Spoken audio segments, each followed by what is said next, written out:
할렐루야. 예. 요단 그러면 제일 먼저 떠오르는 것이 아마 죽음 이란 단어일 것입니다. 우리가 장례식 가운데 자주 부르는 찬송가가 있죠. 며칠 후 요단강 건너가 만나리. 그래 보통 요단 그러면 우리 생각에 죽음을 상징하는 것을 생각하지만 사실 요단은 이것보다 더 큰 너무 더 세요. 좀 낮춰보세요.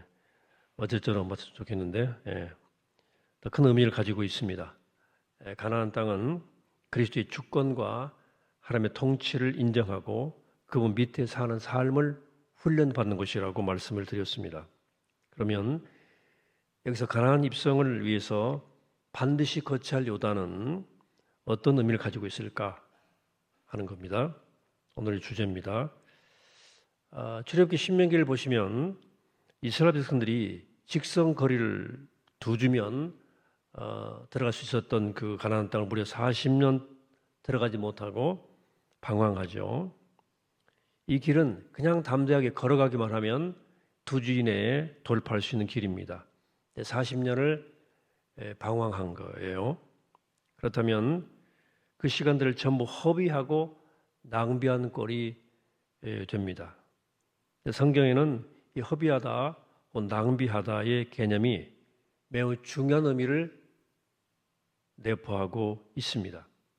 이것은 같은 개념의 단어가 에베소 5장 18절에 나옵니다. 술 취하지 말라. 이는 방탕한 것이니 오직 성령으로 충만함을 받아라. 여기 방탕이라고 하는 단어와 허비하다는 단어가 일맥상통합니다. 보통 방탕 그러면 노름하고 술 먹고 또 여자나 쫓아다니는 그런 도덕적 타락한 모습을 생각하는데 성경에서 말하는 방탕의 개념은 그것과는 차이가 있습니다. 성경에서 말하는 방탕은 시간과 세월을 낭비하는 것이라고 말씀합니다.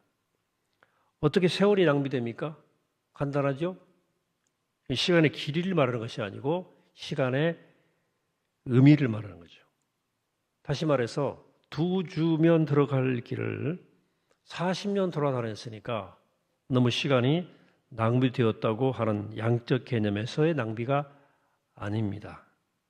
그들이 40년 동안 그렇게 시간을 낭비했던 이유를 봐야 돼요. 왜 낭비했습니까? 불순종해서 낭비한 거예요. 하나님 믿지 못하고 두려워했기 때문입니다. 그것이 결론입니다.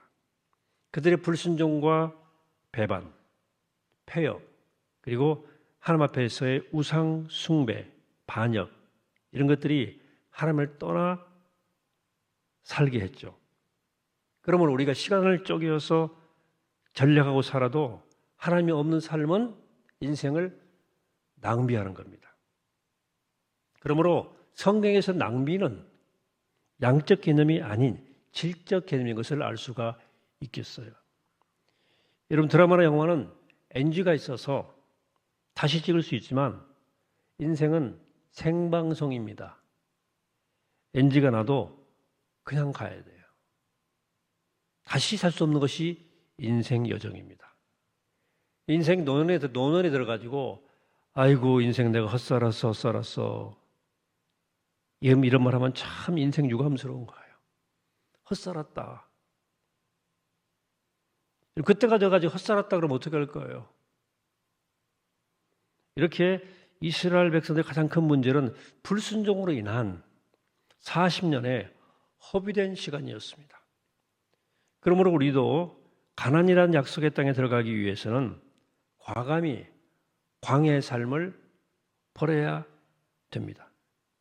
요단은 바로 그것들, 즉 옛 습관, 옛 관습, 옛 고정관념, 또 불순종 등등을 수정하는 곳입니다.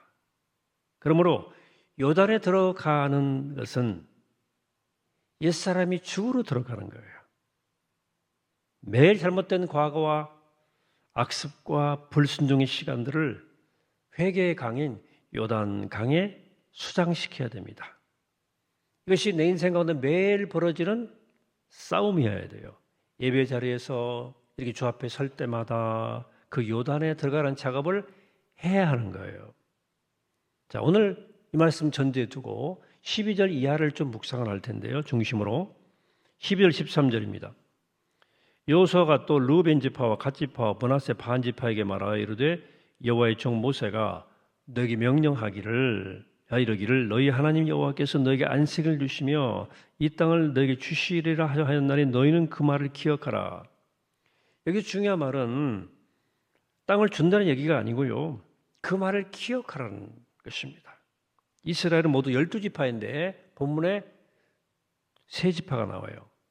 그중에 요셉의 아들 격인 므낫세가 반쪽 나는 바람에 그것이 이쪽에 반 저쪽에 반 이렇게 붙습니다. 그래서 므낫세 반 지파라는 용어가 성경에 나와요. 므낫세의 절반이다. 그런데 이 12지파가 어떻게 형성되었는지 한번 볼게요. 야곱이 형의 분노를 사서 야밤 도주해서 외삼촌 라반의 집에 이르렀죠. 거기서 라반의 딸들 아내로 맞이하는 과정을 통해 혼란이 일어납니다. 본인이 사랑하는 여자가 아닌 그 언니가 밤에 들어와서 원치 않은 결혼을 하게 되죠. 야곱은 그런 좌절하지 않고 사랑하는 여인을 위해서 어깨에 또다시 7년을 더 하루같이 일하게 되죠. 이게 사랑의 힘이에요. 얼마나 좋았으면 그랬을까? 어떻게 하다가 야곱이 아내를 4명이나 얻게 돼요. 아내들 간에 아이 낳기 경쟁이 시작되어서 자녀가 12명이 되었어요. 이것이 이스라엘 지파의 원조가 됩니다. 그중 장남이 르우벤이에요. 이 르우벤은 나중에 야곱이 죽기 전에 유언을 하는데 창세기 49장에서 물이 끓는 것 같다. 성격이 다혈질이에요. 기질이. 그만큼 또 용감하기도 했어요. 근데 서머 몸을 섞은 죄 때문에 르우벤은 장자의 바늘에 오르지 못하게 됩니다. 그래서 역사적으로 계속 자손 대대로 질책을 받게 되는 지파, 르우벤 지파, 큰아들이지만 두 번째 나오는 지파가 갓 지파인데 갓이라는 이름의 뜻은 군대예요. 이 지파도 장수의 기질이 있어요. 전쟁 났다 하면 항상 선봉에 서는 사람들입니다. 한 번도 전쟁에 나가서 패한 적이 없는 늘 이기는 사람들입니다. 또 므낫세 반지파 역시 전형적인 용사들의 집안입니다. 사사기 보면 입다 혹은 기드온 이런 장군들이 거의 므낫세 지파에서 나와요. 결국 이 세 지파의 공통점은 전쟁에 능한 용사의 집안이라는 거예요. 그러니까 이스라엘 백성들이 크고 작은 수많은 전쟁을 치르는 동안 항상 이 사람들이 앞장서면 이겼어요. 그래서 이기는 대로 노획물을 나눠주다 보니까 이 지파가 세 지파가 가진 게 제일 많았습니다. 지금부터 중요한 내용이 나오는데요. 이 세 지파의 마음속에 배가 부르니까 약속에 대한 열망이 점점 사라져갔습니다. 저 가나안 땅 하나님이 우리 조상적부터 주기로 한 그 약속에 대한 열망이 식어버린 거예요. 그러면서 다른 땅에 안주하고자 모세에게 이런 요구를 합니다. 민수기 32장 1절에 나와요. 르우벤 자손과 갓 자손은 심히 많은 가축대를 가졌더라. 그들이 야셀 땅과 길르앗 땅을 본즉 그곳은 목축할 만한 장소인지라. 여기서 야셀 땅과 길르앗 땅은 요단을 건너기 직전의 땅입니다. 그 땅에 거의 다 이르러 보니까 그야말로 저 푸른 초원 위에 그림 같은 집을 짓고 오란 말이 어울리는 곳이 바로 거기에요. 그래서 르우벤과 갓이 나서서 모세에게 요구를 했는데 그 요구가 민수기 32장 2절에 나와요. 갓 자손과 르우벤 자손이 와서 모세와 제사장 엘르하살과 회중 지휘관들에게 말하 이르되 여호와께서 이스라엘 회중 앞에서 쳐서 멸하신 땅은 목축할 만한 장소요 당신의 종들에게는 가축이 있나이다. 또 이르되 우리가 만일 당신에게 은혜를 입었으면 이 땅을 당신의 종들에게 그들의 소유로 주시고 우리에게 요단강을 건너지 않게 하소서. 이렇게 말합니다. 그들이 한 요구가 뭡니까? 여기 이 땅 주고 요단강을 건너지 않겠다는 거예요. 왜 그랬을까? 땅을 보는 눈이 있어요. 그 땅에 취할 수 있는 이익들이 많아요. 이게 요단강, 요단 저편에 요단과 가나안 땅 경계선에 선 사람들이라고 말할 수 있어요. 이 경계선에 선 그리스도인들이 문제입니다. 자, 이 경계선에 선 사람들이라는 말은 무슨 뜻일까요? 하나님을 믿지만 그러나 먹고 사는 문제에 매몰되어서 하나님의 관심이 거의 없는 사람. 바로 이런 사람이 경계선에 있는 그리스도인이에요. 이 세 지파는 지금 야셀 땅과 길르아 땅 때문에 약속의 땅 가나안이 필요가 없어졌어요. 여기가 좋은 거야. 하나님의 약속에 관심이 없어졌어요.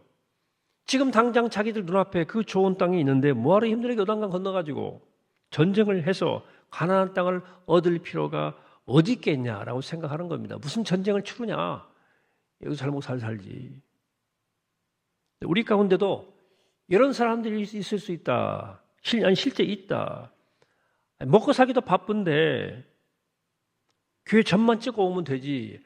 하나님 말씀에 순종하고 믿음으로 사는 게 뭔 대수냐라는 거예요. 지금 당장 입에 풀칠하기도 힘든데 하루하루 사는 게 전쟁인데 하나님 약속들을 언제 기다리고 앉아있냐 하는 거예요. 그래서 하나님을 믿지만 하나님의 마음에 대한 관심이 없어요. 영적인 것에 대한 관심이 없어요. 그저 세상에서 잘 나가고 잘 풀리는 것에만 관심이 있어요. 이런 신앙인들이 얼마나 많은지 모릅니다. 혹시나 여러분들은 여기 해당되지 않더라도 제가 묻죠. 여러분 자녀는 어떻습니까? 괜찮겠어요? 그들이 하나님께 대한 관심이 있습니까? 신앙과 영적인 것에 대한 관심이 깊어지고 있습니까? 굉장히 심각한 문제입니다, 지금. 이 문제를 진지하게 고민해 보셔야 됩니다. 가나안 땅 관심 없어요. 이 세 지파가 요단을 건너지 않겠다고 하던 그때 모세가 오래전에 해두었던 계약의 내용을 말합니다. 그게 민수기 32장 6절이에요. 모세가 갓 자손과 로벤 자손에게 이르되 너희 형제들은 싸우러 가거늘 너희는 여기 앉아 있고자 하느냐. 너희가 어찌하여 이스라엘 자손에게 낙심하게 하여서 여호와께서 그들에게 주신 땅을 건너갈 수 없게 하려 하느냐. 이것이 지금 두 지파 반만으로 끝나지 않고 나머지 9지파 반도 그런 욕을 해오면 어떻게 될 거예요? 어떻게 되겠습니까? 그들이 아니 그 사람들만 사람입니까? 전쟁 잘한다고 우리도 여기서 그냥 살겠습니다. 뭐 하도 강까지 건너가서 그 거대한 민족과 피 흘려 싸웁니까? 우리도 여기서 그냥 삽시다 하고 나오면 어떻게 하려고 그러느냐? 왜 형제들 낙심시키려고 그러느냐? 모세가 말해요. 그러면 공동체가 깨지는 거거든요. 그럼 모세가 타일러도 그들은 아랑곳하지 않고 계속 강하게 욕합니다. 결국 모세가 그 요구를 들어주게 됩니다. 이 계속 르벤, 갓, 므낫세 반지파는 어디에 관심이 있었냐면 약속의 땅에 가나안에 관심이 있는 것이 아니라 요단강 건너기 전에 만난 야셀 땅과 길르아 땅에만 관심이 있었어요. 그래 모세가 절충을 하죠. 좋아. 너희들 내가 말한다고 듣겠냐? 여기 살아라. 조건이 있다. 단 전쟁은 같이 하자. 이 땅에 살되 요단을 같이 건너가서 너희 형제들이 낙심하지 않도록 그 땅의 원주민과 싸우는 전쟁을 같이 하자. 같이 해라 하는 것이었어요. 자, 이제 여호수아 1장 보면 다시 돌아옵니다. 14절로 보겠습니다. 너희 처자와 가축은 모세가 너에게 준 요단 이쪽 땅에 머무르려니와 너희 모든 용사들은 무장하고 너희 형제보다 먼저 앞서 건너가서 그들을 돕되 여호와께서 너희를 안식하게 하신 것 같이 너희 형제도 안식하며 그들도 너희 하나님 여호와께서 주시는 그 땅을 차지하기까지 하라. 그리고 너희는 너희 소유지 곧 여호와의 종 모세가 너에게 준 요단 이쪽 해도는 곳으로 돌아와서 그것을 차지할지니라. 이 세 지파와 모세 간에 맺었던 약속을 여호수아가 다시 상기시키면서 명령을 내리는 거죠. 그 땅이 정복이 다 끝나면 너희는 다시 돌아와서 이전에 너희가 원하는 그 지역에 살아도 좋다. 그러니까 이 세 지파가 뭐라고 하는가 한번 봅시다. 16절입니다. 그들이 여호수아에게 대답하여 이르되 당신이 우리에게 명령하신 것을 우리가 다 행할 것이요 당신이 우리를 보내신 곳에는 우리가 가리이다. 호언장담을 했어요. 어떤 사람들은 이 부분이 그래도 이 세 지파, 이 백성들의 순종이라고 해석하는데 사실은 그렇지 않습니다. 여호수아서 13장 13절 보면 그들이 그 말대로 했는지 안 했는지가 알 수 있어요. 13절입니다. 13장. 구슬 족속과 마가 족속은 이스라엘 자손이 쫓아내지 아니하였으므로 그슬과 마갓이 오늘까지 이스라엘 가운데 거주하니라. 쫓아내지 못하였으므로가 아니고 아니하였으므로라고 기록하고 있습니다. 이런 못한 것과 안 한 것은 완전히 달라요. 이 땅은 그들이 믿음으로 밟으면 주시겠다고 약속하신 약속의 땅이에요. 근데 그들이 못한 것이 아니라 안 했어요. 그래 아까 읽은 13절 후반절에 보시면 그술과 마갓이 오늘까지 이스라엘 가운데 거주하니라. 이게 심상치 않은 내용이에요. 그러면 그들은 그 지파들은 왜 그들을 내쫓지 않았을까요? 시편 기자는 이렇게 결론 내리고 있습니다. 시편 106편 34절입니다. 그들은 여호와께서 멸하라고 말씀하신 그 이방 민족들을 멸하지 아니하고 그 이방 나라들과 섞여서 그들의 행위를 배우며 그들의 우상을 섬김으로 그것들이 그들에게 올무가 되었다 이렇게 말합니다.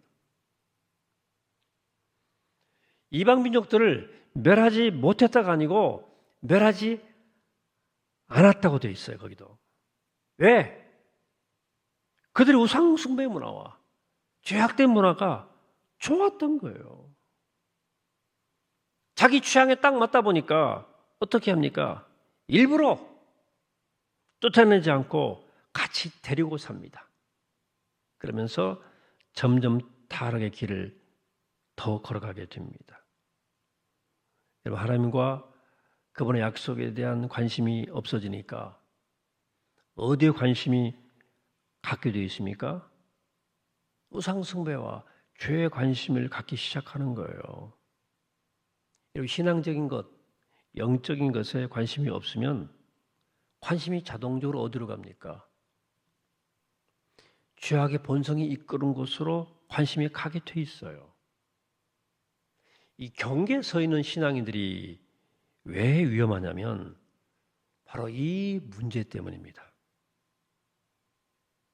먹고 사는 데에만 꽂혀 있으면, 세상적인 것에만 계속 마음이 꽂혀 있으면 결국은 점점 하나님을 떠나게 되는 거예요. 자동입니다. 점점 타락하는 길로 나아가게 되는 겁니다. 그러니까 경계선에 선 그리스도인들이 이 위치에서 벗어나려면 요단으로 뛰어들어야 됩니다. 요단강을 들어가야 돼요. 오직 먹고 사는 데만 위해 살아가는 육신적 그리스도인, 영적인 것은 아무 관심도 없는 세속적 그리스도인 되었다면 내가 죄악의 본성이 이끄는 대로 살아가는 세속적 그리스도인, 바로 이 경계선에 선 그리스도인의 모습을 매일매일 요단에 수장시켜야 됩니다. 요단으로 들어가셔야 돼요.